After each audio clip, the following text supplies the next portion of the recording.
Okay, this is Tamara and Auntie here. We outside. We got this lady house so sweet. We are in What? nature right now. We're in nature. It's so lovely. What word do you have? Word of encouragement to the children. What you have to say?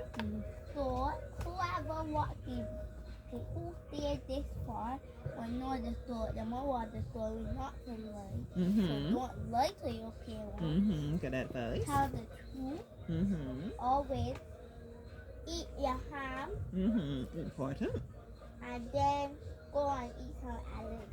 And then eat some If olives. you don't like it, put your salt on it. If you don't like it, what? Put your salt on it. Put a little salt on your olives if you don't like it. Some people use it with orange juice. I just eat it bitter, so yeah. Cause auntie's sweet. I just have So although I eat something bitter, it I don't bother me just because it's so sweet. I just put it in my mouth and swallow it. Olives, yeah. It's good for your body. Do the body good. Things that make the body feel good. Just if I don't them peel off things the I skin like. right, and I just like was peeling it Yeah. with itself before cutting it off, Mm-hmm. and I taste the green thing again. Yeah, The skin, Yeah. yeah, we don't eat the skin, you eat the part on the inside. like it.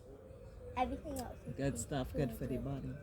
I Right, have bye some bye bye bye olives bye. And once again, all the best in knapsack. You know, there's always so many videos. By the time I share this knapsack might be done. But we wishing all the children go and give of your best, do of your best, and have fun. And Here I tell you, we representing deacons Deacons and and Grosettes for Shania say and St. Bernard's. That's a There he goes with the ball once again, but it's But he gonna got be his left turn now. alone. Yeah, you see Auntie so calm and I'm going cool. to eat so much snacks. Bye bye.